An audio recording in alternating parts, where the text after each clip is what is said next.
I'm Luke and welcome to Down from the Attic, and today I'm showing you a weird battery-powered motorised game from Waddingtons that you've probably never heard of. This is Runaway Roller.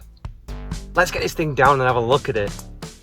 First off, box art, and this is an unusual box shape for its time. I mean, most of the games were flat, rectangular shaped boxes, what I like to call the Milton Bradley standard. Come on, look at these, they're all the same size box here. But Runaway Roller, it's a cube. The art is nice and cartoony and shows the roller thundering towards these cartoon bugs. Damn, this dates this thing, ever-ready batteries. They haven't been around for decades. Contents, and this quickly explains the shape of the box. There's a large mechanical steamroller, 3 track pieces, 4 board pieces, 4 play pieces, 12 tokens, a dice, and the instructions. The roller is a pretty spectacular game piece. I mean, look at it, it's bloody huge. The stickers add a nice amount of additional detail to it, and it really plays into the cartoon aesthetic to this game. The play pieces are hinged, the standy bit hinges on the base. These bugs look nice and cartoony, but minor nitpick, they're all very similar to each other, and this raises a problem playing the game. Setup, and this is made more difficult by issues with component quality. Waddingtons, they messed up here, massively, hugely, and they admit it.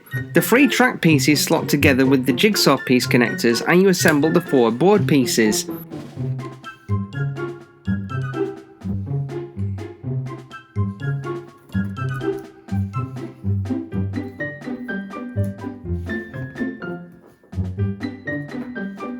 Depending on how many people are playing depends on the side of the board you play with.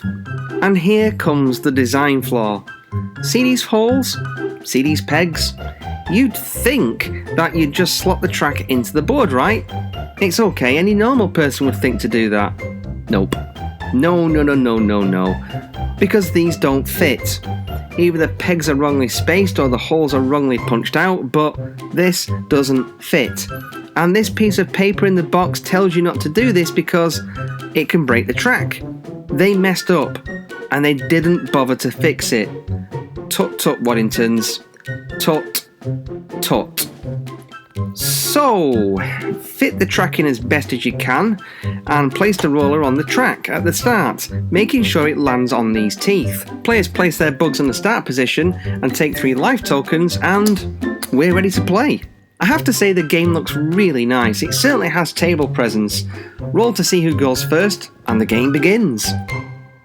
The roller is switched on and it begins to slowly crawl towards the bugs.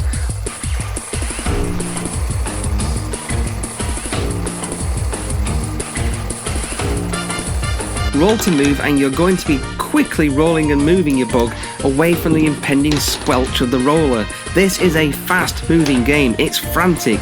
You're quickly snatching the dice off the last player to roll and move yourself, because if you don't, you're going to get smushed. And you're hoping for a high number roll to move yourself further away from the ever approaching threat.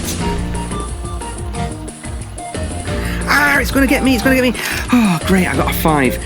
Poor rolls pretty much doom you, and this squelch, well, you're moving nowhere, you're pretty much dead.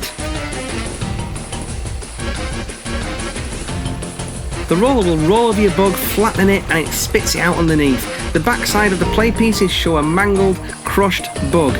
Jesus, this is brutal. And with that, you're out of the round. If a player gets over the finish line, or is the last player alive, they win that round. Yes, this game is played in rounds, and the losers turn over one of their life tokens. The game resets for the next round. This is a game of elimination. Who is lucky enough to avoid a steamrolling will be crowned winner.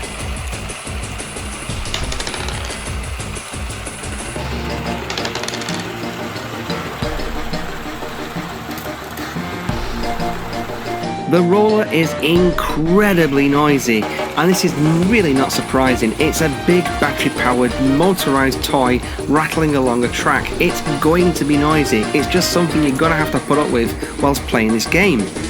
Thankfully, rounds are relatively quick. A round will last maybe a minute, if that. But that's a minute of this noise.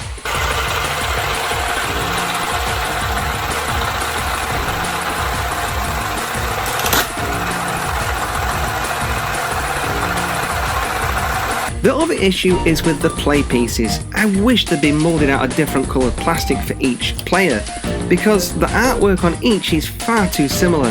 In the chaos of the game and grabbing the dice and rolling and moving, it can be really easy to forget who is who. You could be moving your opponent. With the roller thundering its deafening wail on the track, you'll need to quickly roll and move to get out of harm's way, and this is where the issues with the game begin. Just like Shark Attack, someone can be a real rotten sod and roll the dice away from other players, creating a mad scramble to get it and continue to move their play pieces. We've tried with rolling the dice towards the next player, even suggesting using a pop-o-matic dice from frustration, but in any case, it's just frantic trying to grab the dice and stay in the game. And that roller moves surprisingly fast. Sometimes you're barely off the start line before you're getting flattened.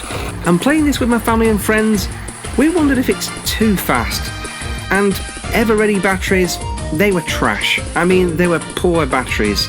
So we wonder if playing with half-charged batteries might adjust the speed to a fairer level. It would have been nice if the roller had a speed setting, but we can't have everything, can we? You kind of have to read the room when you're playing this game, know the people you're playing with, because the frantic nature of this game, it can be a bit much for certain people. My dad calls this a heart attack in a box, and I can kind of agree with him. You know, this is not your normal board game. This is mental playing this. You know, it's so slapdash and quick, grabbing the dice and rolling and moving your piece quickly along the board. It's quite frantic, and yeah, for those people who just want to have a quiet, sedate game, it's definitely not that kind of game for them. But with the right people, this is a fun, if flawed and noisy game. You know, it's a lot of fun. This one is not easy to come across, but if you spot it in the wild, it's worth picking up.